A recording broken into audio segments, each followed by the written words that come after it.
Magandang tanghali po. Oras na para sa maiinit na balita. Unang araw ng Long Undas Weekend, mga biyaherong paprobinsya tuloy ang dagsa sa ilang bus terminal, Pantalan at Paliparan. Sitwasyon dyan sa ilang sementeryo, tutukan live.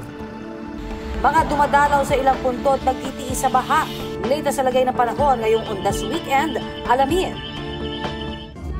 Ilang sparkle stars, kanya-kanyang spooky paandar sa Halloween. At ang costume na hindi masyadong pinaghandaan, pero winner, trending.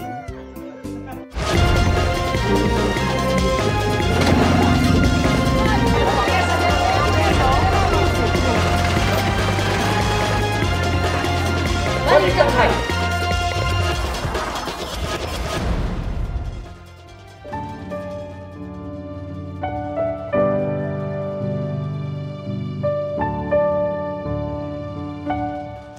Araw ng Long Undas Weekend, nakabantay ang GMA Integrated News para sa pinakasariwang balita. Inaasahang magsisimula ng dumagsa mga bibisita sa mga sementeryo. Mag-uulat ako live mula rito sa Manila North Cemetery. Nasa Manila South Cemetery naman si Sandra Aguinaldo. At mula naman sa GMA Regional TV, ihahatid ni Argel Relator ang latest sa mga sementeryo sa Davao City. Inaabangan din natin ang posibleng dagsa ng mga pasaherong pauwi ng probinsya. Ang sitwasyon sa Ninoy Aquino International Airport, ihahatid ni Oscar Oida. Nasa Parañaque Integrated Terminal Exchange naman si June Veneracion. Latest sa ilang bus terminal sa Quezon City, ihahatid ni Darlene Kai. Nasa Batangas Port naman si Tina Panganiban Perez. Sa Baguio City, mag-uulat si Jasmine Gabriel Galban. Sa mga oras na ito, hindi pa ganun karami yung mga nagtutungo dito sa Manila North Cemetery. Maluwag pa ang entrada dito, wala pang pila. Kita rin sa ating drone video ang maluwag pang lagay ng Manila North Cemetery. Kuha ito, mahigit isang oras lang ang nakakaraan, pero hanggang ngayon, halos ganyan pa rin ang sitwasyon dito. Kaya sa mga nais umiwas sa siksikan, ngayon ang pinakamainam na magtungo rito. Medyo maulap at kanina ay bahagya umambon, pero ngayon medyo mainit ang panahon bagamat mapuno naman dito sa Manila North Cemetery. Gayunman, dahil maalinsangan, mainam pa rin na magdala ng payong, portable na electric fan at mga pamaypay para naman hindi kayo gaanong mainitin dahil nga maalinsangan yung panahon sa ngayon. Meron namang mga electric trikes na pwedeng sakyan dito, pero ito ay para sa mga hirap maglakad tulad ng mga may edad, may kapansanan o mga buntis. Bagamat konti pa nga lang ang tao, ito dumantay na rito ang mga pulis ng Manila Police District, kabilang na ang kanilang mga SWAT personnel. Ayon sa MPD, maayos naman ang lahat at mamonitor nila at ng pamunuan ng sementeryo ang kabuuan itong pinakamalaking sementeryo sa bansa sa pamamagitan ng mga bagong install na high-definition CCTV na nakakalat dito sa lugar. Narito ang pahayag ng tagapagsalita ng MPD. Meron tayong mga i-deploy na mga tinatawag natin na mga sekreta o yung mga naka-plain cloth nating police para i-blend natin doon sa mga tao.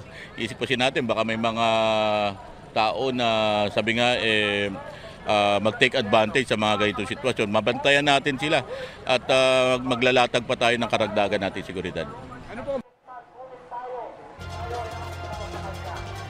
Kumustahin naman natin ang sitwasyon sa Manila South Cemetery. May ulat on the spot si Sandra Aguinaldo. Sandra? Yes, Rafi, patuloy nga po ang pagdating na ating mga kababayan dito sa Manila South Cemetery at ngayon katanghalian may mga dumarating pa rin po at ini-inspection po yung kanilang mga bag dito sa entrada. Dahil syempre may mga ipinagbabawal dalhin sa loob. Ito na nga po, medyo marami-rami na, Rafi, yung kanilang mga nakumpiska. Nako, marami yung mga kababayan natin may dalang vape. At yan naman binibigyan ng numero dahil pwede nilang kunin palabas. At syempre dun sa ilalim mas marami higit pa yung sigarilyo po at saka lighter na nakumpiska mula sa kanila. At syempre meron din po na nakumpiska dito no, na matatalas na bagay na bawal din po sa loob. Ilan pa po sa paalala ng Manila South Cemetery ay yung bawal po pumasok ang lahat ng uri ng sasakyan dito, kasama na po dyan yung bisikleta. At inihatid naman ng mga staff, yung mga ng sementeryo, yung mga senior citizen sa mga puntod po na kanilang dadalawin. 5 a.m. to 9 a.m. po bukas ang sementeryo hanggang November 2. At bawal po syempre yung magdala ng baril o no kaya kutsilyo dito. At bawal din po yung malalakas ang tugtog, bawal ang sugal, alak, sigarilyo at syempre yung pinagbabawal na gamot. At marami pong pulis na nakadeploy ngayon, hindi lang dito sa entrance, nakarating po ako hanggang dulo. Marami po nakakalat po yung kawani ng PNP dito. Sa mga nakalimot na sa lokasyon ng puntod ng mga kaanak, meron din pong grave finder ang Manila South Cemetery at makikita po yung QR code niyan sa kanila pong Facebook page. Ilan sa mga kilalang personalidad po na nakalibing dito, Rafi, ay sina former President Elpidio Quirino. Dinalaw ko kanina yung puntod niya, kaya lang po nakasara po ito ngayon dahil po inaayos, nire-renovate. At dito rin po si former Manila Mayor Ramon Bagaching at Leon Ginto. Ang singer po na si Freddy Aguilar at national artist for music na si Lucrecia Casilag. At sa ngayon po, ang nakita natin, obserbahan natin, Rafi, dahil sa laking po nito Manila South Cemetery, ay masasabi pang manipis pa yung tao dito at patuloy po yung kanilang pagdating. At nakahanda rin po dito yung mga medics sakali pong merong mahilo at meron po mga wheelchair din para naman po sa mga mangangailangan nito. So yan po muna ang pinakahuling ulat mula dito sa Manila South Cemetery. Rafi? Maraming salamat sa iyo, Sandra Aguinaldo. Samantala, lubog pa rin sa baha ang mahigit 2,000 puntod sa San Jose Public Cemetery sa Kalumpit, Bulacan. Ayon sa mga taga roon, high tide mula sa katabing Pampanga River na may kasamang pag-ulan ang nagdulot ng pagbaha sa lugar. Mula raw ng taasan ang mga kalsada sa barangay San Jose sa sementeryo na napupunta ang tubig. Kaya ang mga bumibisita sa kanilang mga yumaong kaanak nagtitiis sa harap ng sementeryo at doon na lamang nagtitirik ng kandila. Nananawagan naman ang mga residente sa lokal na pamahalaan ng Kalumpit para masolusyonan ang problemang ito. Oras ang itinatagal ng maraming pasahero sa ilang bus terminal sa Quezon City dahil hindi nakapag-advance booking o maagang nakabili ng ticket. May ulat on the spot si Darlene Kai. Darlene? Connie, mahaba na yung pila ng mga pasahero dito sa ilang bus terminal sa Cubao, Quezon City. Katulad ng nakikita nyo, hindi nawawala ng mga pasahero, tuloy-tuloy yung pagdating nila at halos lahat ng mga yan ay chance passengers na lang. Yung mga nakausap namin, oras ang binibilang bago makasakay. Lahat kasi nang nandito ngayon, puro chance passengers at hindi pa advanced booking o maagang nakabili ng tiket. Panorte yung biyahe ng mga bus dito papuntang Pangasinan, Nueva Ecija, Cagayan, Isabela, Quirino at Pampanga. Nakausap ko yung dispatcher ng mga bus, kung tutuusin nga raw, mas marami pa yung mga pasahero kahapon. Handa naman daw sila sa demand ng mga pasahero uuwi para sa Undas. Kaya tuloy-tuloy din yung pag-deploy nila ng mga bus. Nagkakapila lang daw talaga dahil sa dami na rin ng mga pasaherong dumarating. Si Adoracion Santos at kanyang anak pauwing Nueva Ecija. Ang dami nga raw nilang dalang gamit kaya medyo hassle ang paghihintay. Ngayon lang daw niya naranasan makisabay bumiyahe sa ganitong karaming tao. Si Veli naman, kasama ang kanyang mga kaibigan papuntang Aurora. Sasamantalahin daw nila ang Undas para makapagbakasyon. Pasado alas 8 pa sila kaninang umaga nandito. Narito po yung panayam namin sa mga nakausap naming pasahero. Pawis na dahil nga ang tagal. Tapos, syempre kanina pa kami dito, super haba ng pila. So, very, time consuming para sa aming mga magbabakasyon. Hindi ko pa alam na ganito. Ngayon lang nangyari sa amin to.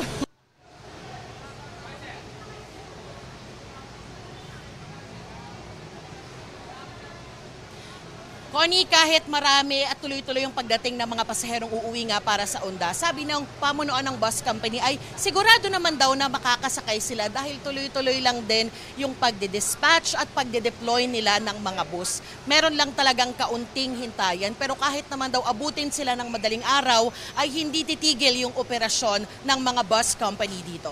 Yan ang latest mula rito sa Cubao. Balik sa'yo, Connie. Maraming salamat, Darlene Kai.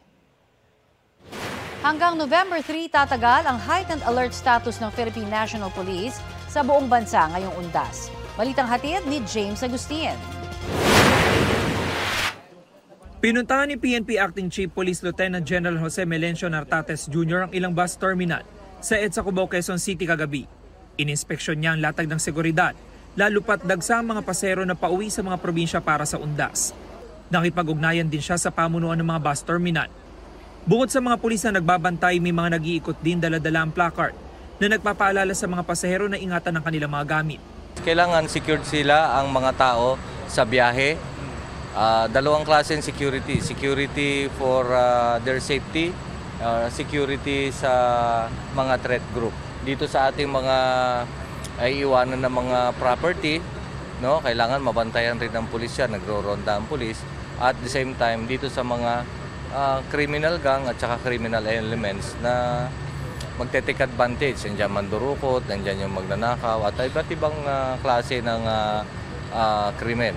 Itinaas ng PNP ang heightened alert status sa buong bansa hanggang sa November 3. Mahigit sa 42,600 na mga pulis ang nakadeploy sa mga sementeryo, bus terminal, paliparan, pantalan at iba pang matataong lugar. Tutulong din sa pagbabantay ngayong Undas sa mga support personnel at force multipliers. So yung personnel natin laging naka-standby at mayu-utilize natin. And all of the resources, police, logistics at ating finances, ibubuhos natin dito sa security operation ng mapanatili ang Undas ay tahimik at matiwasay. Sabi ni Nartates, wala silang namomonitor na anumang banta sa seguridad ngayong Undas. Gayunman, hindi nagpapakampante ang PNP. Kung kailangan ng police assistance, maaaring tumawag ang ating mga kababayan sa hotline 911. James Agustin, nagbabalita para sa GMA Integrated News. Patuloy na lumalapit sa Philippine Area of Responsibility ang binabantayang low-pressure area sa Pacific Ocean. Namataan ng Pag-asa ang nasabing LPA 1,640 kilometers silangan ng northeastern Mindanao. Sa araw po ng Linggo, posible itong pumasok sa Philippine Area of Responsibility. Kung sakaling maging bagyo at pumasok po sa PAR, tatawagin niya na Bagyong Tino. Sa ngayon, wala pang direktang epekto sa bansa ang binabantayang LPA. Ayon sa Pag-asa, higit na mataas ang tsansang ulanin ngayon ang Metro Manila, Calabarzon, Mimaropa, Western Visayas, Negros Island Region, Zamboanga Peninsula, BARMM, Soc-Sargen, Davao Region at Lanao del Norte. Dahil po yan sa Intertropical Convergence Zone. Ang ITZZ ay karaniwang pinagmumula ng mga thunderstorm at potensyal na bagyo. Apektado rin po nito ang Bicol at nalalabing bahagi ng Visayas at Mindanao. Nagdadala naman ng malamig na temperatura at nagpapaulan din ang hanging amihan sa Batanes. Ang Cagayan, Isabela at Aurora naman ay uulanin dahil sa shear line o ang salubungan ng amihan at ng mainit na easterlies.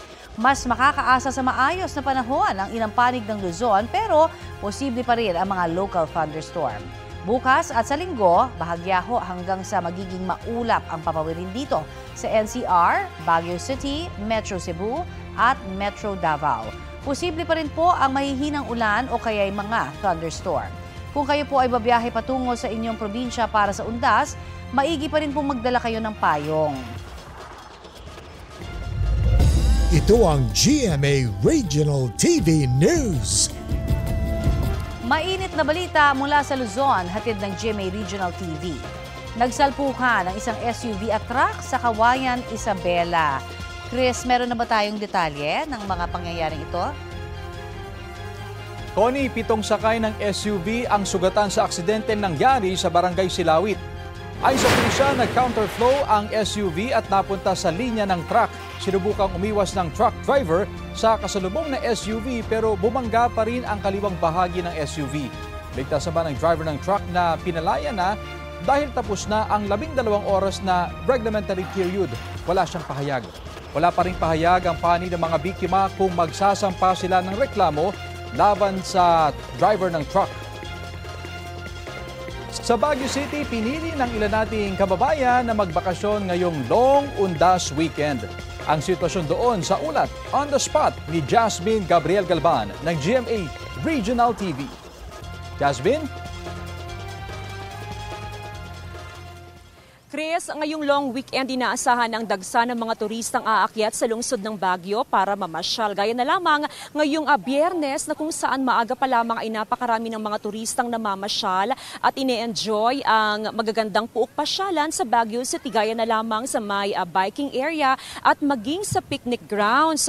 Perfect ang araw na ito mga kapuso dahil sa napakagandang panahon at napakalamig din na klima na actually nasa 17 hanggang 18 degrees Celsius. Base na rin po yan sa monitoring ng Pag-asa. Karamihan po sa mga turistang umaakyat ngayon sa lungsod ng Baguio ay galing pa sa Metro Manila. Ganon din sa iba't ibang probinsya. Maraming pulis ang nag-iikot at nagmomonitor sa sitwasyon ng mga turista. Panawagan po ng otoridad sa publiko na maging alerto at mapagmatsyag para maiwasan ang pambibiktima ng mga kawatan. Ugaliin din pong itapon ng maayos ang mga basura. Sa ngayon, wala pa namang traffic build-up paakyat sa Baguio City. Epektibo rin po ang number coding ngayong Biyernes kahit na holiday sa Central Business District dito nga sa Baguio City. At Chris, hanggang bukas, inaasahan pang pagdami ng mga turistang aakyat sa lungsod ng Baguio. Chris? Maraming salamat, Jasmine Gabriel Galban. Beep, beep, beep sa mga motorista matapos ang long weekend, sasalubong ang big-time oil price hike sa susunod na linggo.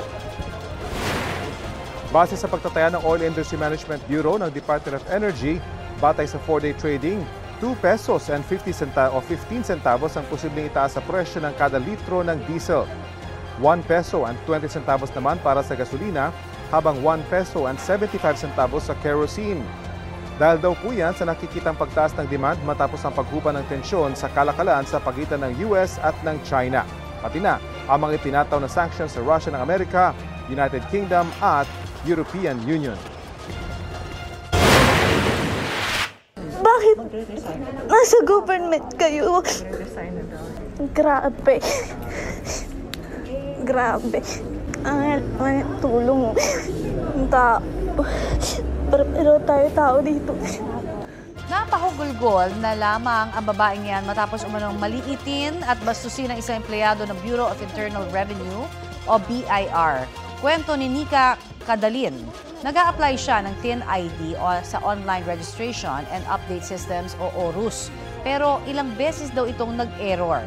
Nang pumunta siya sa tanggapan ng BIR sa Novaliches, nainis umano ang empleyadong humarap sa kanya dahil hindi siya dumaan sa ORUS. Ipinaliwanag naman daw ni Kadalin ang naranasang mga error sa website ng BIR. Ipinakita pa raw niya mismo na hindi ito gumagana sa kanyang cellphone.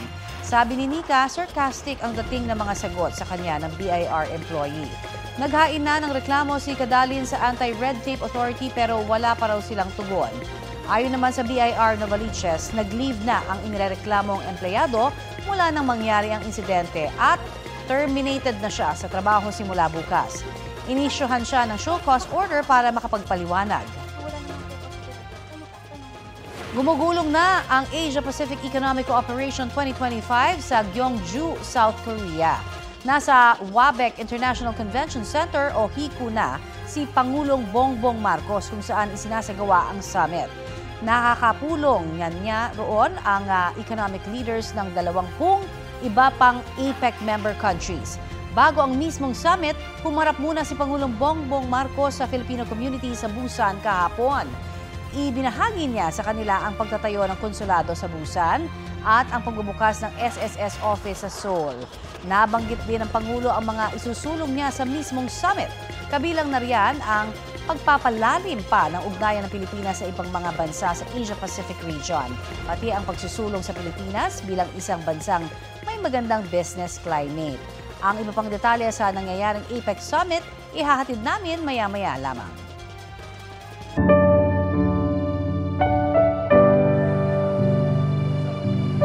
Live pa rin po tayo mula rito sa Manila North Cemetery. Sa ating obserbasyon ay maganda yung latag ng seguridad at sistema dito sa Manila North Cemetery ngayong taon. May designated parking para sa mga official vehicles. Hindi na sila nagsisiksikan dito sa harapan mismo ng entrada ng sementeryo. Marami sa ating mga kababayan naglalakad lang naman mula sa mga kalye patungo rito, partikular ang Dimasalang Street, Blumentritt at Calavite. Para naman sa mga gusto mag-CR, nakakalat po ang mga portalet sa kabuuan ng sementeryo. Marami sa mga ito ang nakapwesto sa A. Bonifacio Avenue bago pumasok dito sa Manila North Cemetery. Hindi siyempre mawawala ang mga nagtitinda ng mga bulaklak at mga kandila sa labas ng sementeryo na dinaraanan ng mga tao bago sila pumasok dito. Bukod sa mga pulis, nakaalalay din ang mga tauhan ng barangay at mga kawani ng City Hall para sa maayos na daloy ng trapiko at ng mga tao papasok at palabas ng Manila North Cemetery. Makikita rin po dito ang serbisyong Totoo Boost ng unang hirit. May libreng pagkain at tubig po dyan, pati na rin kape, kandila at iba pa.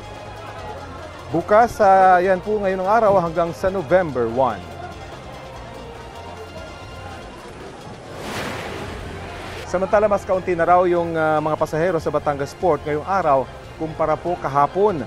Detalye tayo sa ulat on the spot ni Tina Panganiban Perez. Tina?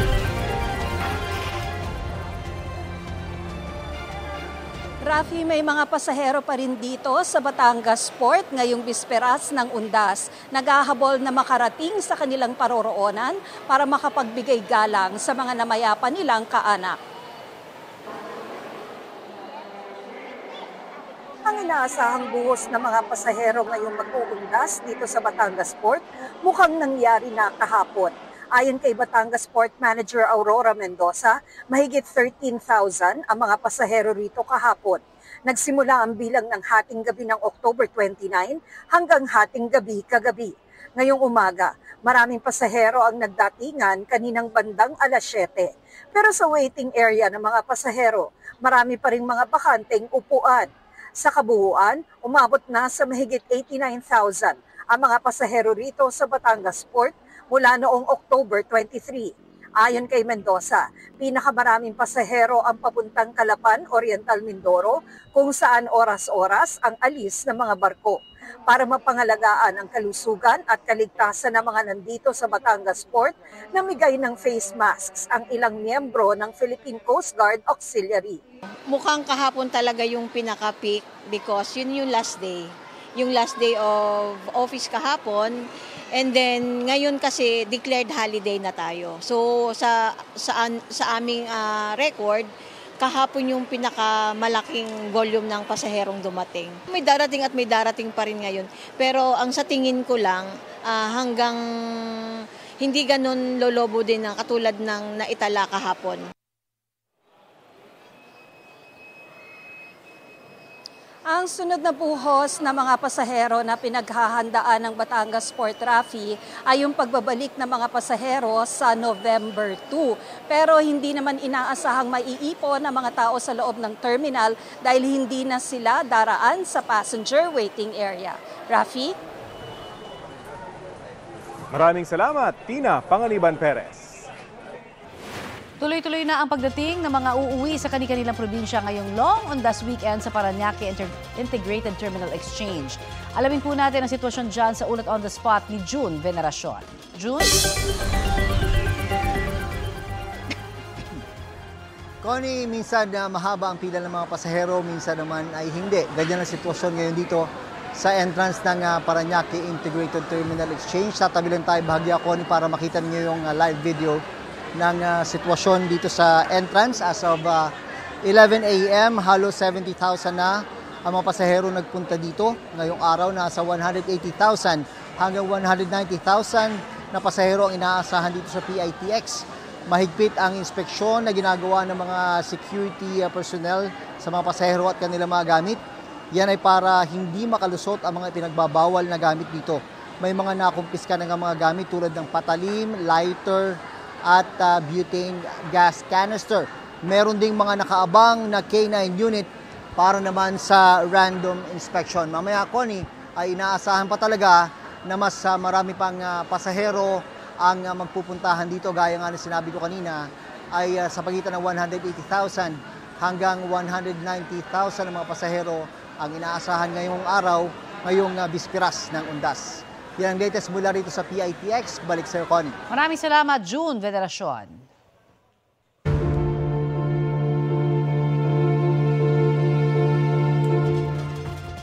Mga kapuso, ipapasubasta na ang 7 luxury vehicles na mag-asawang Diskaya ayon sa Bureau of Customs. Ipapabid daw ito sa November 15 na planong i-livestream ng Customs. Hindi na raw pumalag dito ang mga Diskaya, pero may 6 pa raw silang sasakyan na ayaw bitawan. Gusto raw ng mga Diskaya na magbayad na lamang ng multa. Pero mahirap daw ito ayon sa Customs dahil may hinahabol pa sa kanila ang Bureau of Internal Revenue. Inaaral pa kung sa BIR o BOC mapupunta ang isinukong sasakyan ni dating DPWH Engineer Bryce Hernandez dahil legal naman daw ang papeles nito pero inaalam pa kung nabayaran ng tama ang tax. Isinapubliko na ng Independent Commission for Infrastructure ang ilang natuklasan nila sa maanumalya umanong flood control projects. Kabilang ang testimonya na si dating Congressman Zaldi Corao ang nasa likod ng 35 billion pesos na flood control projects sa Bulacan mula 2022 hanggang 2025. Balitang hatid ni Joseph Moro. Dahil closed door ang pagdinig ng Independent Commission for Infrastructure o ICI, pili ang mga detaling nalalaman ng publiko tungkol sa testimonya ng mga humaharap dito. Pero sa 19 na pahinang interim report ng ICI, masisilip ang ilang detaling isinawalat ng komisyon. Sa testimonya ni dating DPWH Engineer Henry Alcantara, sinabi niyang si dating Representative Zaldi Co ang naging proponent o nasa likod ng nasa 35 billion pesos na halaga ng mga flood control project mula 2022 hanggang 2025. Ayon kay Alcantara, ilang beses siya nagdala ng pera bilang advance kay Co sa kanyang mga isinulong na proyekto. Ayon naman kay dating DPWH Assistant District Engineer Bryce Hernandez, siya mismo naghahanda ng kahon-kahon at mali-malitang pera para kay Co na tig 30 hanggang 50 million pesos. Sa huling delivery ni Hernandez, bago pumutok ang issue sa flood control projects, doon na raw niya nadiskubre ng bahay ni Co sa isang exclusive village sa Pasig, ginagamit lamang bilang imbakan o taguan ng mga idinideliver na cash kay Co. Wala daw mga mueble sa loob at ang laman puro maleta mula sa iba't ibang sources. Ayon rin kay Alcantara, ang mga flood control projects naman kung saan sangkot umano si Commission on Audit Commissioner Mario Lipana para lamang daw protektahan ang mga ari-arian niya at ni Co sa Bustos, Bulacan. At ang in charge sa mga ito ay ang engineer na itinalaga ni Alcantara. Ang mga testimonya ni Alcantara, Hernandez at DPWH Assistant Engineer JP Mendoza ang ginamit na basehan ng ICI para pakasuhan ito sa ombudsman ng plunder, bribery, graft at iba pa sina Senador Jinggoy Estrada at Joel Villanueva, si Co at 3 iba pa. Itinanggi ni Estrada at Villanueva ang aligasyon. Hinihingin pa namin ng reaksyon sina Co at Lipana. Joseph Morong nagbabalita para sa GMA Integrated News. Nakadakdang iburol sa Pilipinas ang labi ni sparkle artist at influencer na si Eman Atienza. Inanunsyo yan ng kanyang ama na si Kuya Kim Atienza. Sa November 3 at 4 daw nakatakdang iburol si Eman sa Heritage Memorial Park sa Taguig. Bukas daw ito sa mga gustong makiramay mula alas 12 ng tanghali hanggang alas 10 ng gabi. Noong October 22, pumanaw si Eman sa edad na 19.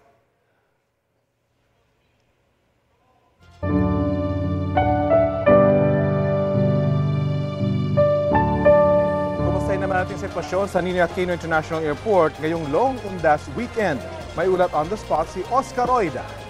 Oscar? Yes, Ravi, mas maluwag-luwag ngayon dito sa NAIA Terminal 3 kung ikukumpara daw kahapon. Yan ay base sa mga nakausap natin mga security guard dito sa nasabing paliparan. Marahil daw ay marami na ang nakalipad kahapon pa lamang. Ganun pa man, ay naka-full alert pa din ang pamunuan ng paliparan. Patuloy pa rin kasi ang pagdating ng mga pasahero ngayong bisperas ng All Saints Day. Ayon sa Manila International Airport Authority, nasa tinatayang 1.3 million na mga pasahero ang inaasahan sa Ninoy Aquino International Airport mula October 28 hanggang November 5. Kaya di pa rin daw pwedeng magpapetiks-petiks Paalala naman ng mga kinaukulan sa mga pasahero, dumating ng maaga sa paliparan, ideally mga 3 oras, lalo kung international flight. Tiyaking handa ang lahat ng kinakailangan mga dokumento gaya ng boarding pass at tiyaking nakapag-fill up ng e-travel form para sa isang hassle-free na biyahe. Rafi? Maraming salamat, Oscar Oida.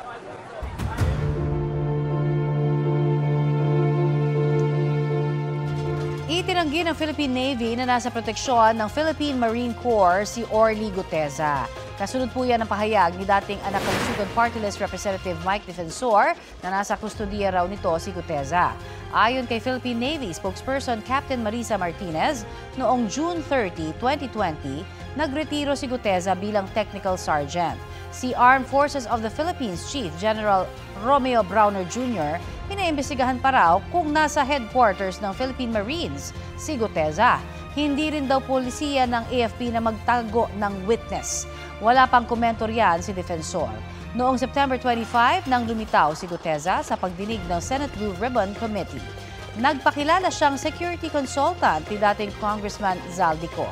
Isiniwalat niya na maletang pera na tinawag nilang basura ang idineliver kay Ko at dating House Speaker Martin Romualdez.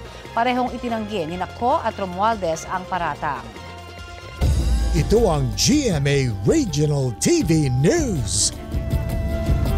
Init na balita mula sa Visayas at Mindanao, hatid ng GMA Regional TV. Unti-unti nang inaayos ang mga puntod na nasira ng magnitude 6.9 na lindol sa Bogo, Cebu. Cecil, gaano karami yung mga nasirang puntod? Connie, halos 20,000 puntod sa Corazon Cemetery ang nasira ng lindol. Ayon sa pamunuan ng sementeryo, tumulong din ang lokal na pamalaan ng Bogo City na nagbigay ng mga materyales. Mahigit 50 puntod ang kanilang napasimento hanggang kahapon. Dito sa Corazon Cemetery, inilibing ang karamihan sa mga nasawi dahil sa lindol. Dahil naman sa takot sa patuloy na aftershocks, tumumal at konti na lang ang mga negosyanteng nagbibenta ng mga bulaklak at kandila sa labas ng sementeryo. Ang iba, wala pa raw kapital. Para magtinda, para matiyak ang seguridad ng sementeryo, tuloy-tuloy ang pagbabantay ng pulisya. Ipinatupad na ang mahigpit na seguridad sa paligid ng Roman Catholic Cemetery sa Davao City. May ulat on the spot si Argel Relator ng GMA Regional TV. Argel? Cecil, nagsimula ng magsidatingan ang mga Davaoenyo sa isa sa mga pinakamalaking sementeryo sa lungsod na Roman Catholic Cemetery. Nandito rin ang mausoleo ng pamilya Duterte. Mahigpit na seguridad ang ipinatutupad ng Davao Police papasok pa lang sa sementeryo. Isa-isang chine-check ang mga dalang gamit. Ipinagbabawal kasi ang mga matutulis na bagay, alak, speakers at lighter. Bawal din ang pagsusuot ng jacket at pagdadala ng backpack sa loob. Maagang dumalaw ngayong araw ang mag-inang Carsonete sa puntod ng kanilang padre de pamilya na 30 taon nang namatay. Mabilis lang naman nilang natunton ang puntod dahil taon-taon naman daw silang bumibisita dito.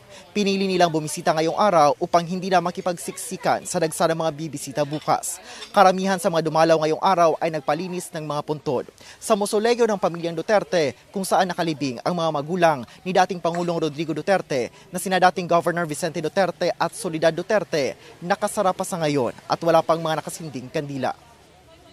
Cecil, ayon sa pamunuan ng sementeryo ay simula kahapon ay meron ng mga bumisita at inaasahang dadagsa pa simula bukas. At bukas naman ang Roman Catholic Cemetery mula alas 6 ng umaga at magsasara ito alas 9 ng gabi simula ngayong araw hanggang sa November 3. Cecil. Maraming salamat, Argel Relator ng GMA Regional TV.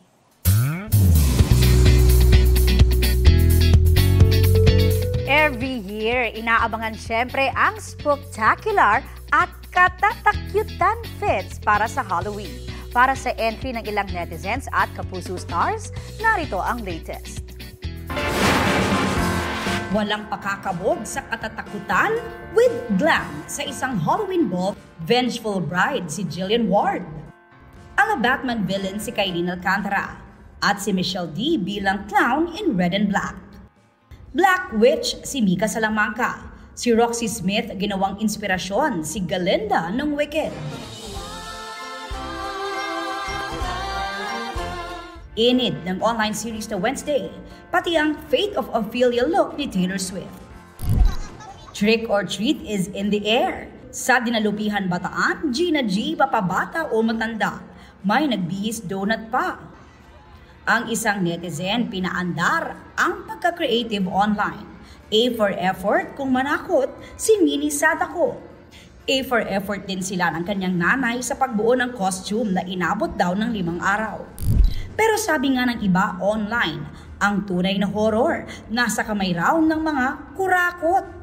Engineer ang bihis ng batang si Cal na may backhoe pa na ang tatak DPWH. Ang kahulugan pala niyan, Department of Paranormal Witches and Hauntings na nasa likod daw ng mga ghost projects. Aubrey Carampel nagbabalita para sa GMA Integrated News.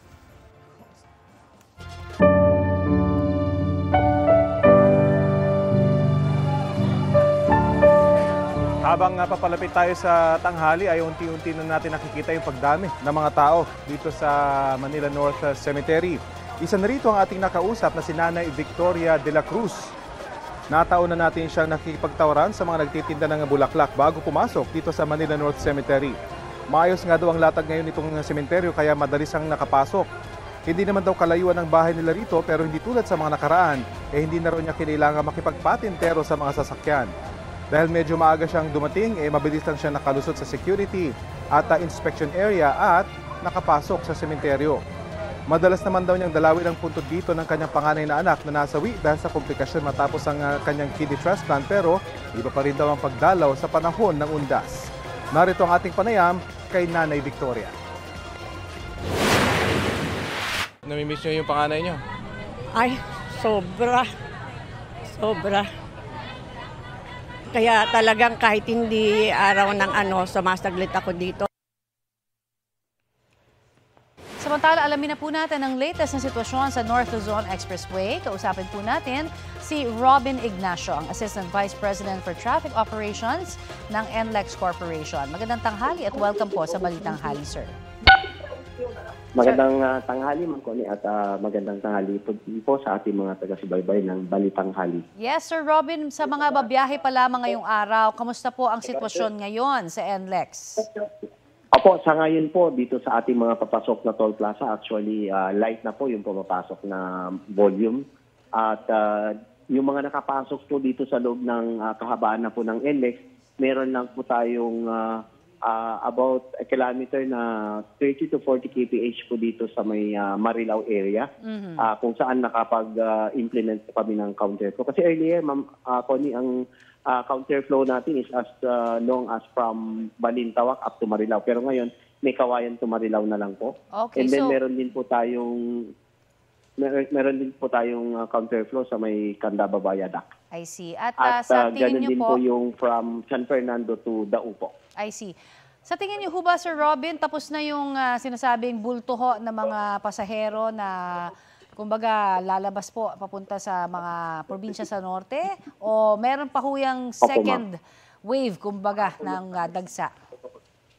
Sa assessment po namin, Ma'am Connie, ito na po, paubos na po.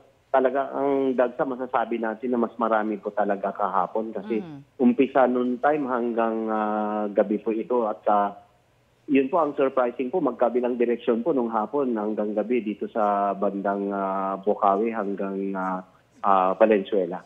I see. So, inaantay na lang natin na maubos po itong konting volume na nandito sa loob and then magla-light traffic na po tayo. Aha. Nangyari na ho ba yun na pwedeng sa umaga, baka natakot masyado? May mga nagdagsaan naman ho, bandang gabi na. Apo, nangyari din po kanina, nag-umpisa po ulit kaninang madaling araw, around 3 a.m. Unti-unti na po ulit natin nakita na tumataas yung volume po natin, pero ngayon, pakonti na. So, ang inaasahan naman natin, yung balikan na lang po nila. So, baka maaring meron na po konti bukas, pero ang dagsahan pa rin po ay Sunday afternoon at saka evening. I see. At yung ating po namang pagbibigat ng trapiko dyan, Kailan po inaasahan kayang bibigat? Sabi nyo, by tomorrow, pwedeng may mga nagbabalikan na. Pero ang bulto ho ba niyan? Baka sa Sunday kaya, kung may pasok na sa Monday, ano, sir? Yes, ma'am, tama po kayo. Yung panorte, paubos na po ngayon. Pero yung mga balikan naman po, maaaring bukas, meron na pong ilan na babalik po natin mga kababayan. Pero expected pa rin po na ang volume, yung dagsa talaga is Sunday ng hapon hanggang gabi at maging early Monday morning po. I see. Alright, maraming salamat po sa inyong ibinigay sa aming oras dito po sa Balitang Hali. Thank you, sir. Maraming salamat po at magandang tanghali po. Yan po naman si NLEX Assistant Vice President for Traffic Operations, Robin Ignacio.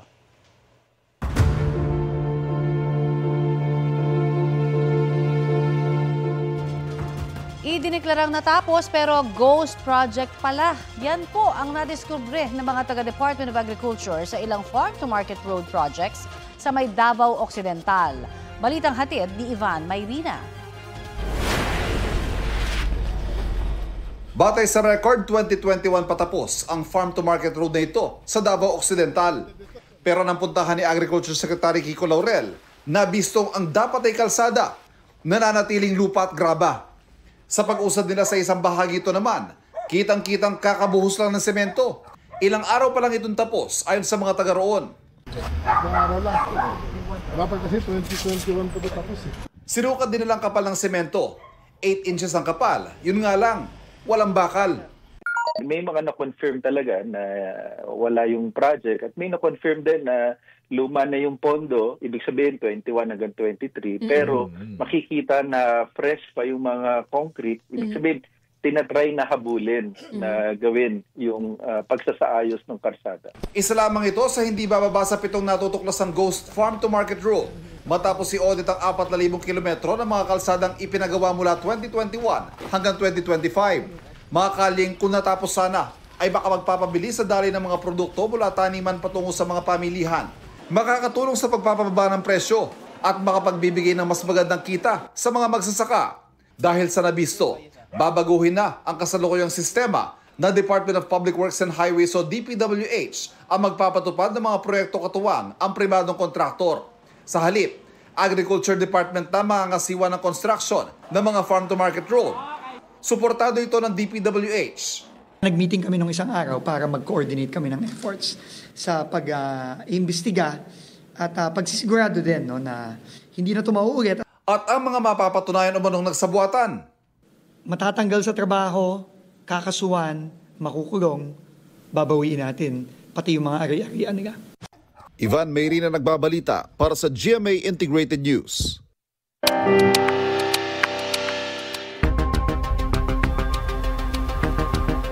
Nag-vigil sa tapat ng Department of Justice ang ilang grupo at mga kaanak ng mga nawawalang sabongero.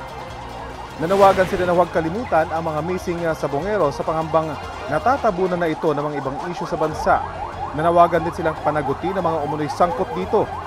Ipinarating nila ito sa pamamagitan ng pagsabit ng poster at pagbato ng itlog sa negosyanteng si Atong Ang na itinuturong sangkot sa pagkawala ng mga sabongero. Meron din nagsuot ng maskara ni Ang at ni Gretchen Barreto na itinuturong kasabwat din umano sa pagkawala ng mga sabongero. Dati na itinanggi ni Ang at Barreto ang mga paratang. Pulicam sa La Paz, Iloilo City, nakaparada sa gilid ng kalsada ang truck na yan nang biglang nasalpok ng humaharurot ng SUV. Pumailalim ang harapang bahagi ng SUV na wasak at natanggalan ng mga pintuan. Sugatan ang driver at 2 pang sakay ng SUV. Batay sa investigasyon, tumigil at naka-hazard ang truck dahil sinilip ng driver ang mga gulong nito sa harap. Napag-alaman din na nakainom ang driver ng SUV at kanyang mga kasama nang mangyari ang insidente.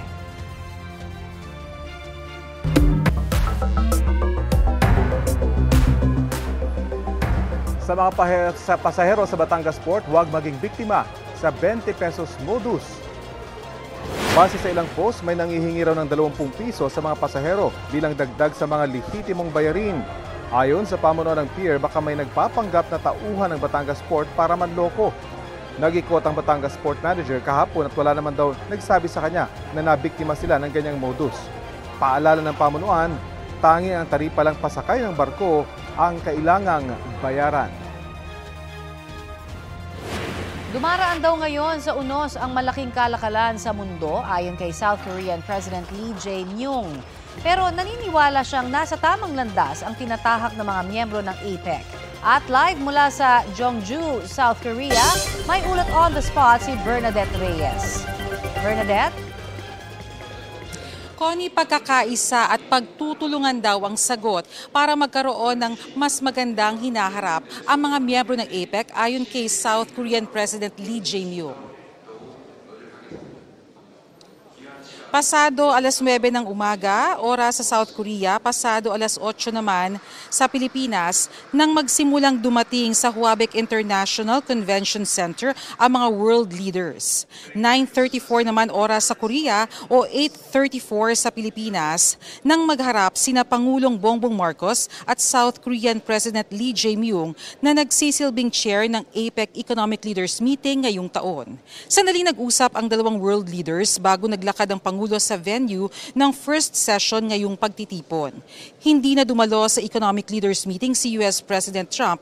Sa halip ay nagsilbing kinatawan si US Secretary of the Treasury Scott Bessent. Ayon kay President Lee, nasa punto raw tayo ngayon kung saan may mga malaking pagbabago sa international order. Dumadaan raw ngayon sa unos ang free trade o malayang kalakalan tulad na lamang ng mga hamon sa artificial intelligence. Pero naniniwala raw si Lee na ang sagot para malampasan ang krisis na ito ay nasa landas na tinatahak ng APEC. Malinaw raw na hindi sa lahat ng pagkakataon pare-parehas ang kanilang posisyon dahil nakasalalay ang interes ng kanya-kanyang bansa, subalit sa pamamagitan ng iisang hangarin na umunlad sa pamamagitan ng pagtutulungan, sabay-sabay raw silang titindig. At dito sa Gyeongju, South Korea, na isa ng millennium-old capital, umaasa siyang makakakuha ng inspirasyon at tapang ang mga world leaders para sa mas mabuting hinaharap. Samantala, isa sa mga key agenda ng APEC ay ang creative at cultural industry, kaya naman si RM na leader ng sikat na K-pop group na BTS ay nagbigay ng keynote speech sa APEC CEO Summit. Hanggang sa venue dito sa International Media Center ay ramdam ang K-pop feels. Kabilang sa mga snacks ay ang iba't ibang flavors ng mga seaweed chips kung saan tampok sa cover ang isa pang K-pop group na 17. Connie, sa kasalukuyan ay 12:54 ng tanghali dito sa South Korea at dyan naman sa Pilipinas ay 11:54 ng umaga. Mahigpit, Connie, ang pinatutupad na seguridad dito sa Gyeongju at sa impormasyon ng ating natanggap ay nasa 14,000 mga police officers ang naririto para magbigay ng seguridad sa mga world leaders pati na rin sa mga delegasyon na nandito. Mamayang hapon ay inaasahang magbibigay ng special remarks si Pangulong Bongbong Marcos sa APEC CEO Summit habang mamayang gabi naman ay magkakaroon ng evening gala ang mga world leaders. Mula rito sa South Korea, Bernadette Reyes para sa GMA Integrated News. Ito ang GMA Regional TV News. Bigat na traffic ang naranasan ng mga motorista at biyaherong pauwi para sa undas sa bahagi ng Maharlika Highway sa Lopez, Quezon. Inabot ng 2 oras o mahigit pa ang 20 minuto lang sanang biyahe papunta sa katabing bayan ng Calawag. Bukod sa pagdami ng mga motorista, may mga lubak pa raw sa kalsada na lalong nakapagpabagal sa trapiko. Apektado niya ng mga pauwi sa Bicol, Visayas at Mindanao. Gayun din ang mga bus na paluwas ng Maynila. Patuloy ang pagbabantay ng pulisya upang hindi na lumala ang problema sa traffic doon.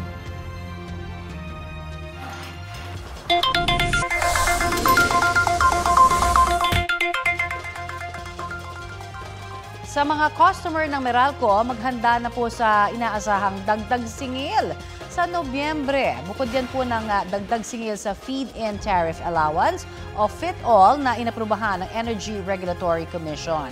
Ang FIT-all ay pass-through charges na idinadaan sa Meralco para singilin ang consumers para ipambayad sa producers ng renewable energy. Isinasapinal ng Meralco ang halaga ng kanilang singil sa kuryente.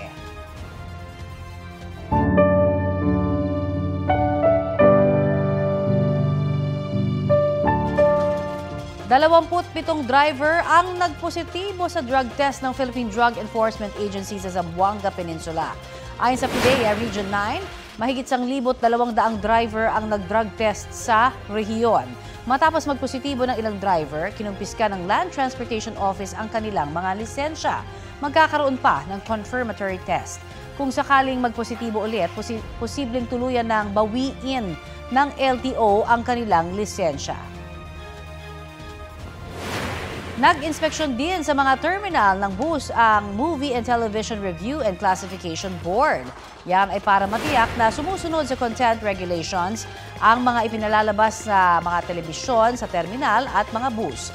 Dapat ay nasa rated G o general audience at PG o parental guidance lang ang mga palabas. Kabilang sa mga pinuntahang terminal ay sa Maynila, Caloocan, Pasay at Quezon City. Walang nakitang mga paglabag sa inspeksyon.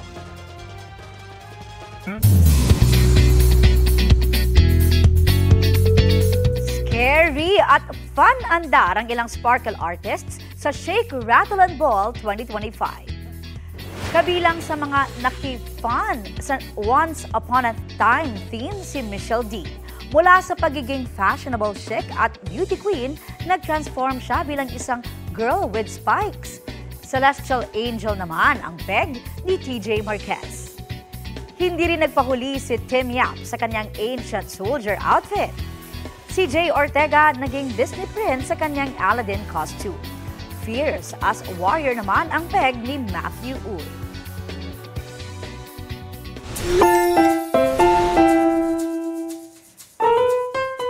At eto na ang ilang pumatok na costume natin this year. Isang Holy Win sa Taguig at isang Foully Win sa Leyte.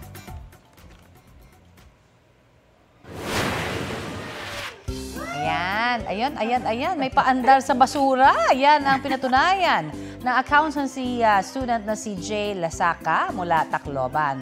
Wagi bilang funniest costume sa kanilang Halloween party ang kanyang ostrich costume na gawa lang sa isang trash bag at sandamakmak na creativity. Hindi halatang last minute ang obra dahil may dineliver pang reveal. Good vibes naman ang na-cutica moment sa Taguig. Ang isang naka-spooky madre costume nakatagpo ng mga totoong madre. Si cosplayer wala katakot-takot na nagmano kina sister. Ang parehong video, daan-daang libo na ang views. Deserve maging trending! Ayan, ingat po tayong lahat mga kapuso ha. Lalo na dun sa mga magko-costume, baka kung sino yung magulat nyo. Oo.